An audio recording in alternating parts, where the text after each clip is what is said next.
There's an absurd rule in the US military academy. If you can defeat the boxing champion officer, you'll be promoted directly to Navy lieutenant. But none of the soldiers dared to step up and challenge, until a rookie took the initiative. I'll do it.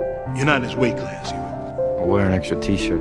Though vastly outmatched by the officer in skill, Shaw's determination was anything but ordinary. Yet with a smooth combo from the officer, Shaw was slammed to the ground almost immediately. But he didn't give up. He gritted his teeth and kept going. For every 2 punches he threw, he'd leave an opening and end up taking a heavy blow to the face. The crowd booed, and the officer mocked him openly. But Shaw refused to surrender. He kept fighting with everything he had, even though every punch he threw was deftly dodged by the officer, while the officer's fists landed squarely on him again and again. A straight punch from the officer shattered Shaw's naval dream. The referee called the fight, but Shaw suddenly charged and struck the officer from behind as he turned away. Luckily, others restrained him in time. No one understood why he was so desperate to prove himself.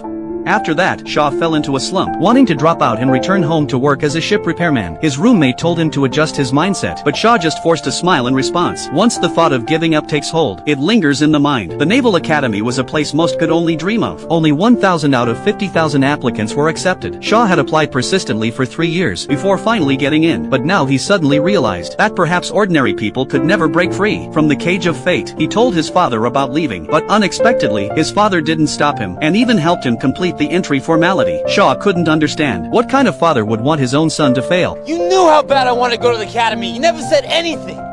Why? I didn't want you to go over there because I knew this would happen. That you'd be back here pissed off because you didn't make it. The father's words hit Cheryl's heart precisely. If one lacks the courage to take a desperate risk, it would be better to muster some confidence instead. At the last moment of roll call, Shaw arrived in civilian clothes and joined the ranks. This time, he would win the championship and honor on his own terms. But Coach Kohler believed Shaw lacked talent. He had seen truly outstanding officers, and too many mediocre ones. So for those he deemed unworthy, he wouldn't let them graduate easily. Though Shaw was determined this time, Kohler conducted a surprise inspection in the early hours, while everyone was asleep, testing them on mandatory theoretical knowledge. As a transfer student, Shaw couldn't answer a single question, so the entire platoon was punished, each holding a bucket, while Shaw filled them with water. If anyone couldn't bear the weight, they'd face even harsher punishment. Resentment grew. Why should everyone pay for one person's mistake? Shaw's roommate, Harry, couldn't take it and requested a transfer. Only Lyle stood by him, but because Shaw had sucker punched the officer earlier, the coach barred him from the Brigade Boxing Championship. With only 2 months until the tournament, Shaw knew that to get back in the ring, he'd have to work several times harder than anyone else. Unable to join official training, Shaw sneaked into the boxing gym at night to practice. There, he ran into the major. They decided to spar on the spot. The major noticed Shaw's punches lacked power, but saw he had unusual resilience. The major told him that most brigade boxing competitors were top amateur fighters in the country. To earn a spot, Shaw would have to push beyond his limits in this short time. The major offered to coach him personally, but Shaw refused. No one believed in him. No one thought he could become the first freshman ever to win the title. So Shaw turned down all help, determined to break people's prejudices on his own. This ain't the shipyard, Heward. You can't just will yourself through this place.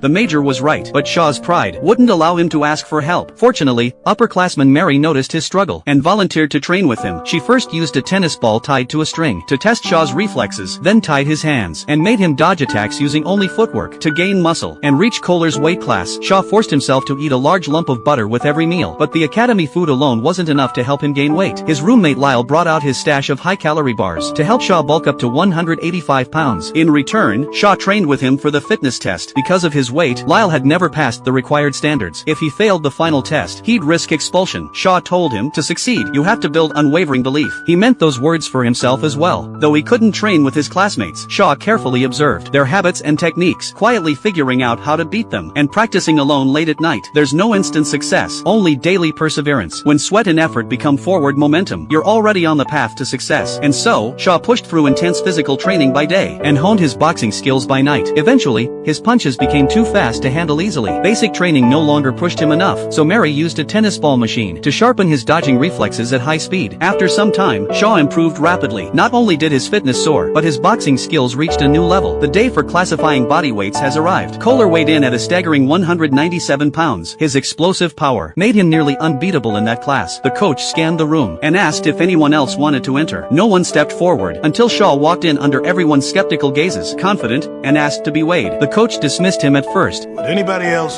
Sir, said the brigades were open to all midshipmen. but with the Major's silent approval, he allowed Shaw to compete. On the scale, Shaw weighed exactly 185 pounds, qualifying him for Kohler's weight class. The boxing preliminaries began quickly. Every fighter threw punches with a will to win, though they pushed themselves to the limit. No one lasted more than 2 rounds against Kohler. Then it was Harry versus Shaw. The crowd chanted Harry's name. After all, he was a former amateur champion. Because of Shaw's earlier mistakes, Harry had endured countless punishments, and now he had a chance for payback. Shaw didn't attack first, so after a few probing exchanges, Harry thought Shaw was still as weak as before, and taunted him relentlessly.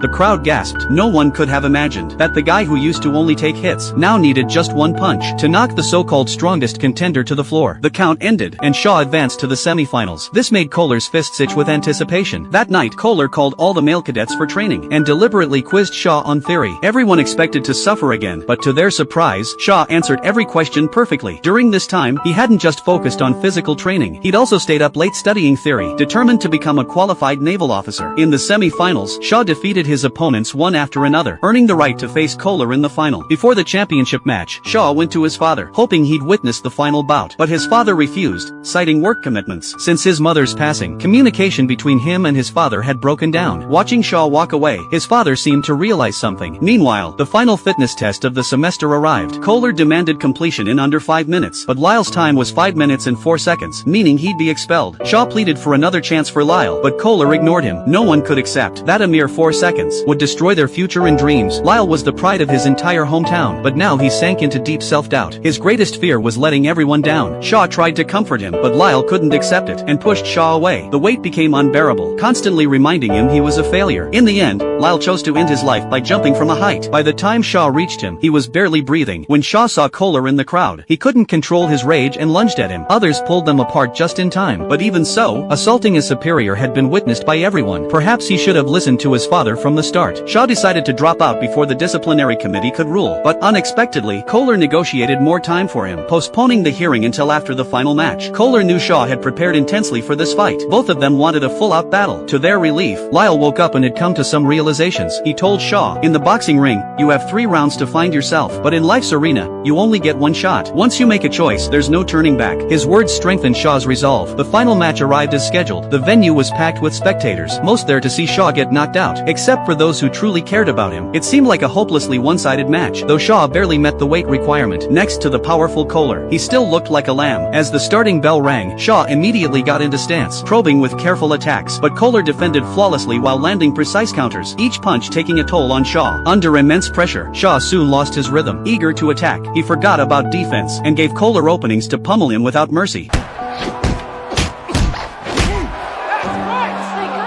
After the first round, Shaw had been thoroughly dominated. Mary adjusted his strategy. Try to read his patterns. Don't just attack and defend mechanically. Draw him in close, and you'll have a chance to take control. But Shaw still couldn't calm his nerves. He swung desperately, anxious to score some points, only to give Kohler another opening. A heavy punch sent him crashing to the canvas. Everyone's heart leaped to their throats. That punch could have knocked out a bull, but with iron will, Shaw got back on his feet. By the end of the second round, both fighters were exhausted, nerves stretched taut. As the final round began, Shaw started to think strategically. He grew familiar with Kohler's rhythm, and they traded blows evenly. The pace quickened, leaving no room for error.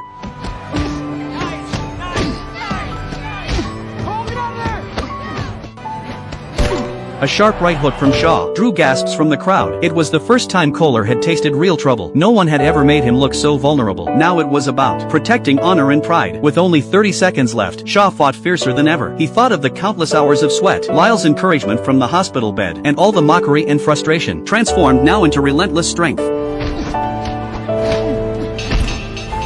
When the match ended, officers and fellow cadets alike stood and applauded the incredible fight they just witnessed. But on points, Shaw lost the match. Still, through his actions, he had earned everyone's respect and recognition. As he left the ring, Shaw saw his father. A quiet nod from him was silent affirmation. Though he didn't win the championship, he had gained something far more important. On the day of the disciplinary hearing, Shaw expected to be expelled and sent home, but the ruling allowed him to keep his place in the academy. It turned out Kohler had revised his testimony. Sir, I want to thank you For what? for helping me with the review board. It wasn't about you, Heward. That was about this academy. Good luck out there. The two had reached a kind of understanding. Each, driven by their own beliefs, continued striving toward their goals.